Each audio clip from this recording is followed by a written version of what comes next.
Mas essa psicografia que hoje a gente tem, essa imagem na nossa mente, ela sempre ocorreu em várias épocas. Não é uma criação específica do Espiritismo. Obrigado. Ela já surgiu muito tempo antes. Essa vontade de haver essa comunicação, esse intercâmbio entre os planos de existência, entre nós e o mundo espiritual, as mensagens de instrução, de acalentar o coração através da providência divina, sempre ocorreu. Lá no século XVIII, nós temos o suíço, né, o Emanuel Swedenborg, né, que foi um grande sábio da época e que desenvolveu a sua mediunidade, sua clarividência, que é a capacidade de ver, né, espíritos, o plano espiritual. E à medida que ele via esses espíritos, como o espírito de Galeno, entre outros, que lhe orientavam, ele começou a transcrever o que ele via no plano espiritual. As cidades, as casas, olha só, isso lá no século XVIII, 1700 e pouco. Então, ele transcreveu várias literaturas. Claro, o que acontece muitas vezes? Swedenborg não era um médium como Chico, que a gente costuma ver, de forma inconsciente. Aquele que apaga, né, que parece que está dormindo, enquanto os espíritos transcrevem através da sua mão de forma mecânica. Ele via e escrevia o que via, muitas vezes narravam ao ouvido espiritual dele, muitas vezes lhe vinham ideias na mente, o que hoje na parapsicologia nós chamamos de telepatia, porque a telepatia ela ocorre não só entre os vivos, mas entre nós encarnados e os desencarnados também. Então ele transcreveu ao sabor da sua forma de enxergar as coisas. E convenhamos, né? O plano espiritual, ele possui dimensões que nós não temos condições de interpretar com o nosso cérebro físico. Então, é a forma de ver do médium a transcrição. Então, nós já temos livros completos no século XVII.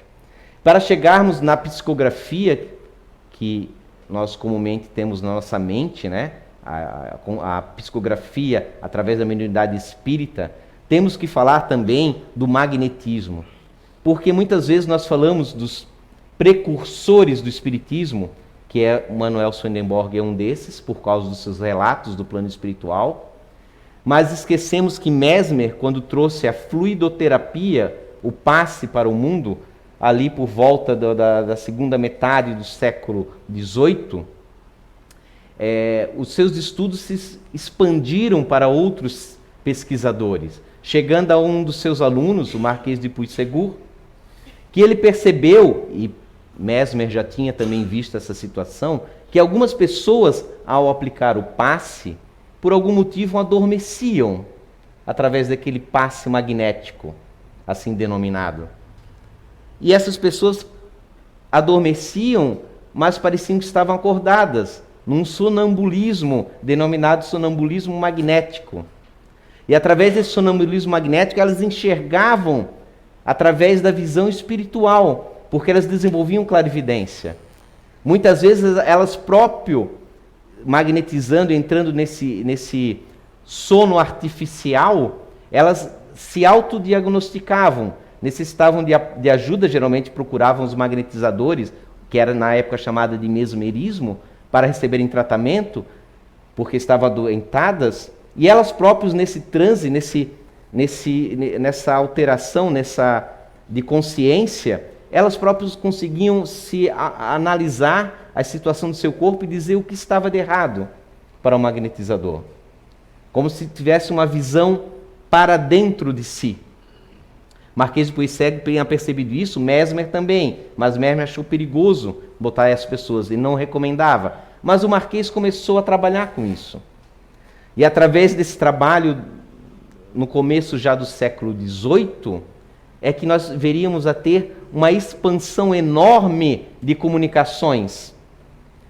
Porque atravessando o Oceano Atlântico, chegando aos Estados Unidos, os magnetizadores começaram a demonstrar as suas capacidades, porque é preciso entender que não tinha ainda o espiritismo, Kardec ainda não havia dado as diretrizes de segurança, só viriam a surgir ali quase 60 anos depois.